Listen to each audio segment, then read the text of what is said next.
All right, now we're gonna make some butternut squash risotto. This pan, our Copper Chef pan, is the perfect shape for making risotto. I'm gonna show you why. So to make risotto, first we're gonna start with a little bit of olive oil.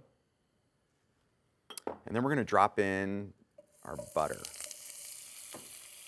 I'm gonna mix that around a little bit.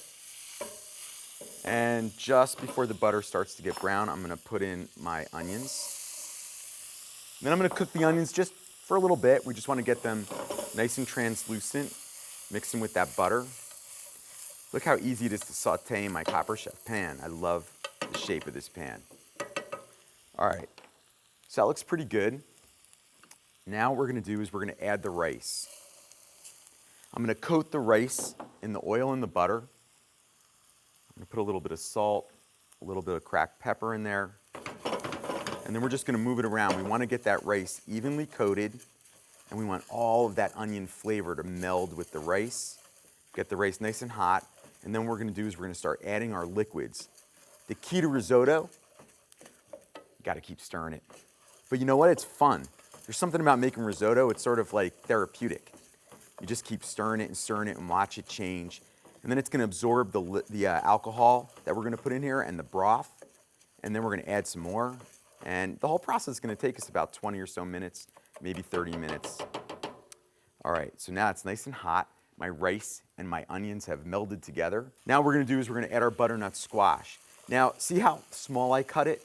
You wanna cut it that small because we want it to cook in the same time that our rice is cooking. So now what we're gonna do is we're just gonna let this cook in with the rice for a couple of minutes just to get it started before I start adding all of my liquids. All right, now our rice and our squash is looking really good. We got that squash going. Now what I'm gonna do is I'm gonna add a little bit of our wine and then some hot broth. We're gonna add, that looks about right. And then what we're gonna do is we're gonna stir and cook. And we want the rice to absorb all of the liquid that we put in. Once it's absorbed all that liquid, then we're gonna put the rest of the liquid in and we're gonna do the same thing. Then we're gonna finish it up with some nice flavors at the end. Okay, so I added the other half of my liquid in slowly, and every time the rice absorbed the liquid, I put more liquid in until I was finished with my liquid. And this is what you have. You have a nice creamy risotto. Now the other things that we put in here are some cinnamon sticks, some whole sage leaves, just to add it like a nice layer of flavor in there. But we're not done. So now what we're gonna do is we're gonna finish it off with a little cream. And this is gonna almost give it sort of like a butternut squash risotto ricey soup kind of feel. Now, I'm just gonna take it on and off the flame because we don't wanna overcook our rice. Right now, it's a beautiful creamy texture, just like it's supposed to be. And of course, look at the non-stick action here. Can you see that? Look at this. I've been cooking risotto in here. It's crazy. Nothing sticks to this pan. All right, now what I'm gonna do is I'm gonna put some grated Parmesan cheese. Try to use fresh if you can. That's my hope. And then we're just gonna mix this in a little bit. Don't be afraid to add a little bit more liquid.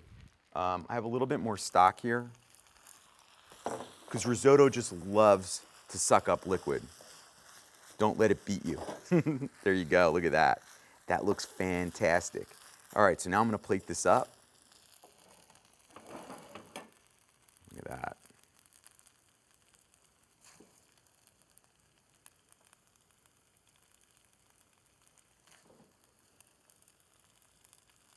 It smells so good.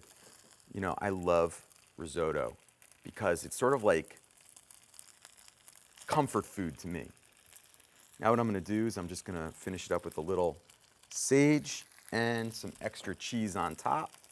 You can never have enough cheese. And there you have it, butternut squash risotto with some cream and cinnamon sticks. Oh, so good.